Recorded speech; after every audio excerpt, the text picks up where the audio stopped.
Lei número 9.882, de 3 de dezembro de 1999, dispõe sobre o processo e julgamento da arguição de descumprimento de preceito fundamental nos termos do parágrafo 1º do artigo 102 da Constituição Federal.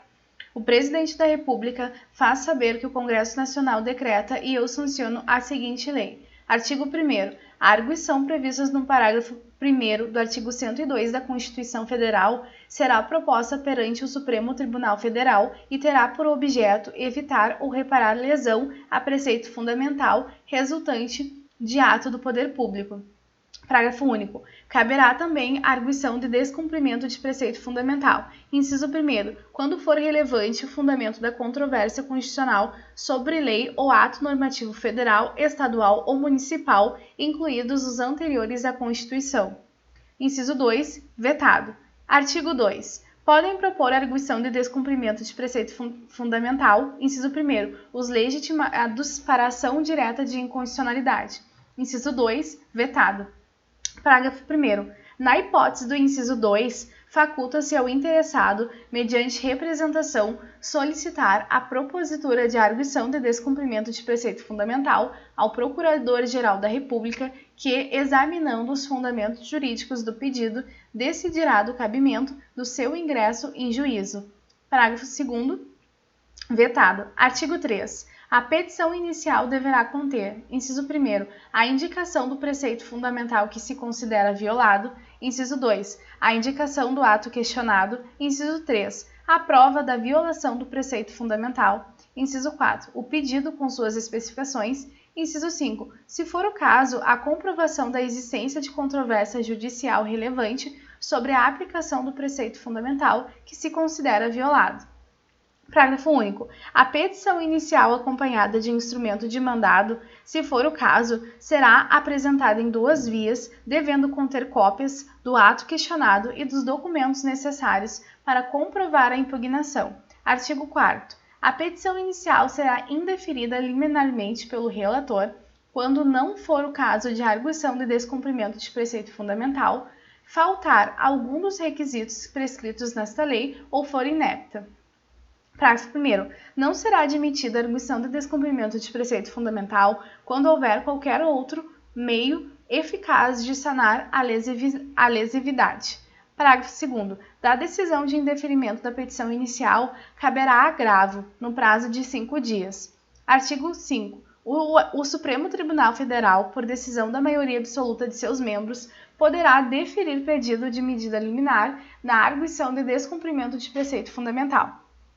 Parágrafo 1º. Em caso de extrema urgência, o perigo de lesão grave ou ainda em período de recesso, poderá o relator conceder a liminar ad referendum do Tribunal Pleno. Parágrafo 2º. O relator poderá ouvir os órgãos ou autoridades responsáveis pelo ato questionado, bem como o Advogado-Geral da União ou o Procurador-Geral da República, no prazo comum de 5 dias. Parágrafo 3º. A liminar poderá consistir na determinação de que os juízes e tribunais suspendam o andamento do processo ou os efeitos de decisões judiciais ou de qualquer outra medida que apresente relação com a matéria objeto da arguição de descumprimento de preceito fundamental, salvo se decorrentes da coisa julgada. Parágrafo 4º. Vetado. Artigo 6. Apreciado o pedido de liminar, o relator solicitará as informações às autoridades responsáveis pela prática do ato questionado no prazo de 10 dias. Parágrafo 1º. Se entender necessário, poderá o relator ouvir as partes nos processos que ensejaram a arguição, requisitar informações adicionais, designar perito ou comissão de peritos para que emita parecer sobre a questão ou ainda fixar data para declarações em audiência pública de pessoas com experiência e autoridade na matéria. Parágrafo 2º. Poderão ser autorizadas, a critério do relator, sustentação oral e juntada de memoriais por requerimento dos interessados no processo. Artigo 7. Decorrido o prazo das informações, o relator lançará o relatório com cópia a todos os ministros e pedirá dia para julgamento. Parágrafo único. O Ministério Público, das arguições que não houver formulado, terá vista do processo por 5 dias após o decurso do prazo para informações.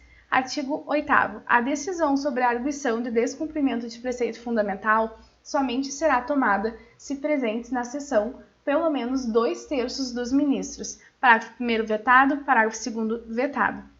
Artigo 9. Vetado. Artigo 10. Julgada a ação, far-se-á comunicação às autoridades ou órgãos responsáveis pela prática de atos questionados, fixando-se as condições e o modo de interpretação e aplicação do preceito fundamental. Parágrafo 1º. O presidente do tribunal determinará o imediato cumprimento da decisão, lavrando-se o acordo posteriormente. Parágrafo 2º. Dentro do prazo de 10 dias, contado a partir do trânsito em julgado da decisão, sua parte dispositiva será publicada em seção especial do Diário de Justiça e do Diário Oficial da União. Parágrafo 3º. A decisão terá eficácia contra todos e efeito vinculante relativamente aos demais órgãos do poder público. Artigo 11. Ao declarar a inconstitucionalidade de lei ou ato normativo no processo de arguição de descumprimento de preceito fundamental e tendo em vista razões de segurança jurídica ou de excepcional interesse social, poderá o Supremo Tribunal Federal, por maioria de 2/3 de seus membros, restringir os efeitos daquela declaração ou decidir que ela só tenha eficácia a partir de seu trânsito em julgado ou de outro momento que venha a ser fixado. Artigo 12. A decisão que julgar procedente ou improcedente o pedido em arguição de descumprimento de preceito fundamental é irrecorrível, não podendo ser objeto de ação rescisória. Artigo 13. Caberá reclamação contra o descumprimento da decisão proferida pelo Supremo Tribunal Federal na forma do seu regimento interno. Artigo 14. Esta lei entra em vigor na data da sua publicação. Brasília, 3 de dezembro de 1999.